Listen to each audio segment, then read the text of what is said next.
Welcome back. Well, I haven't heard what Steve Asimobi says. He says, well, yes, he was part of those who were insisting that the returning officer finishes the process. So can then be described as under duress, because if he says, look, he actually started, so why wouldn't he finish? Because as at the time he started, all was well until those calls came in saying that he wanted to move the materials to where, and then they said no, that's not the case. So is that what you describe as holding him at gunpoint? Well, when you start this kind of process and you begin to dictate a lot of errors, there are times you will need certain clarifications from higher officers in INEC in order to know what next stage to follow.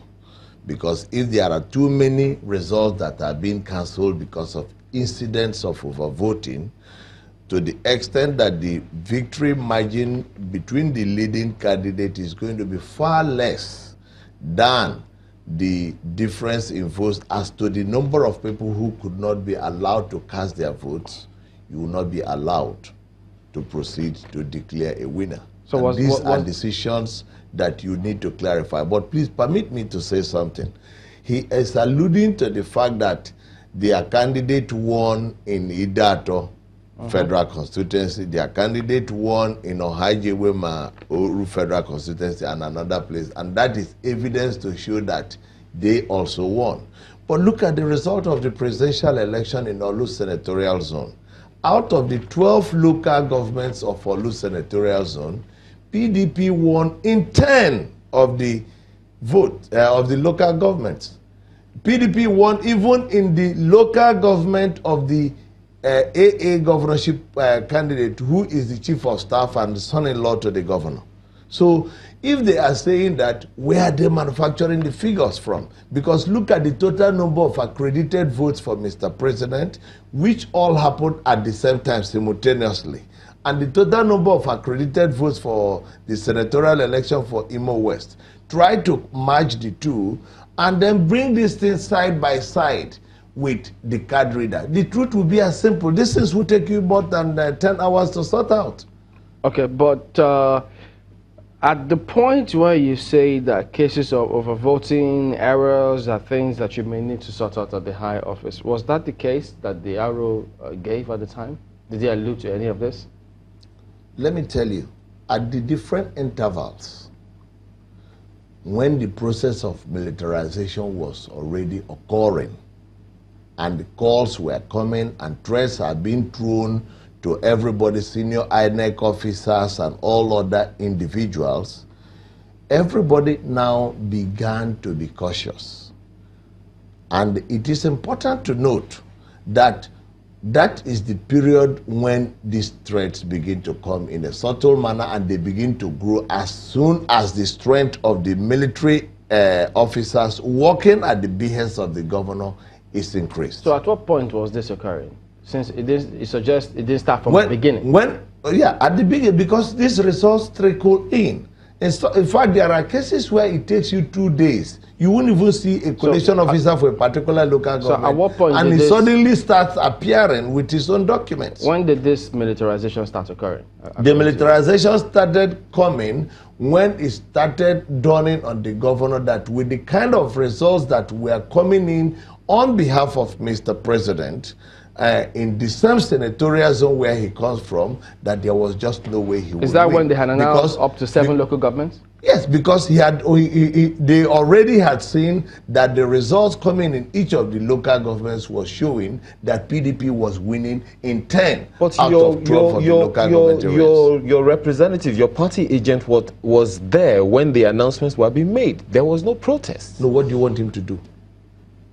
At least he would register his voice in front of everybody there. He will register his voice there. Do you know how much military threat there is? I have had a scenario where in the last 2015 election, where the returning agent was told, look, if you, in fact, you have no reason being here. We are going to drag you out of here, but if you want to stay here, you're going to remain quiet, because we are not here to receive any protest from you. If we receive any protest from you, we are going to kill you.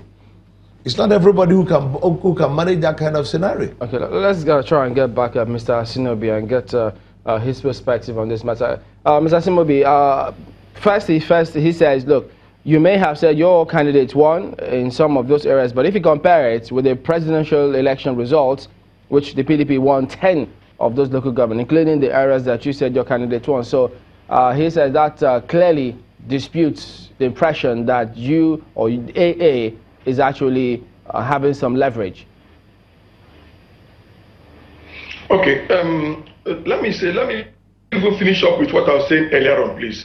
The account I gave you is part 1 of the Durex. Part 2 of the Durex you saw on TV was after giving the summary result, which is called from EC8D. The man said he forgot the from EC8E, which is the declaration of the winner and return of the winner. So he said he didn't have it, and that became problematic. That was when the area commander came in, and they prevailed on him to call the REC. When they called the REC said, I gave you people the EC8E. Why are you saying you don't have it? So we said, okay, let them send somebody to go get it. By the time left, few minutes after, the EO and turning officer came out with the result sheet. And that was what was being held under Durex. So it is very, very obvious that they came with a clandestine agenda.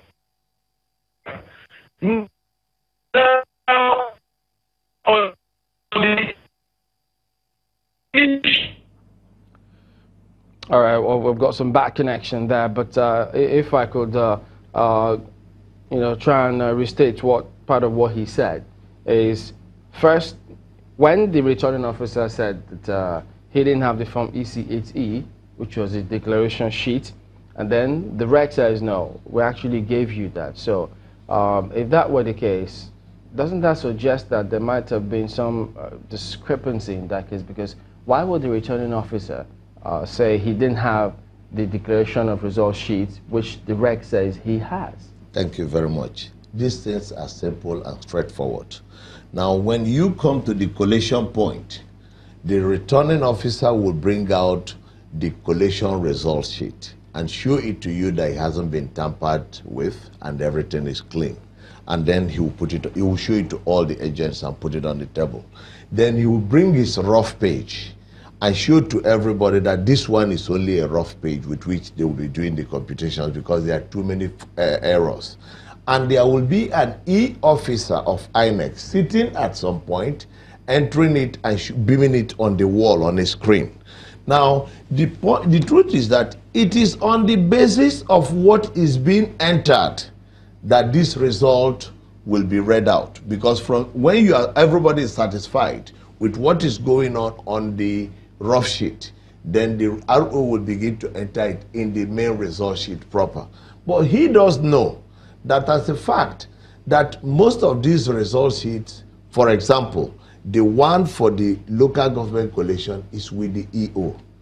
It is only when the collation officer arrives at his duty post that these documents are handed over to them installmentally as they proceed to their point. Because several stages of this election, collation officers collect their letter of appointment, sell it to a non-collation officer and collect some money and say, go to the sell their letter of appointment? Yes, of course, I'm telling you with authority. Wow. They collect their collation letters of appointment because it doesn't carry their passport photograph. And that is why we are insisting that it would be good if the passport of the collation officers from the ward to the whatever point should carry their passport photograph. So they take it, they sell it to another person.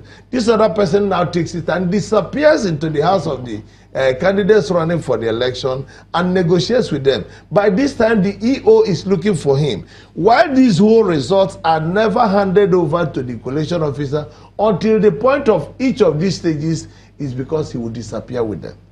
Okay. So what they are saying, by the time the man had finished entering the results in the senatorial result sheet, and the candidates are now signed, that all the agents of the party sign, the process is done. He will read it out. You understand the point we're making? So he knows all these processes. He knows they are all manipulating them. Several of these coalition agents disappeared in the daytime into Governor Telba Okorocha's residence to go do deals with him before coming out with their dubious figures.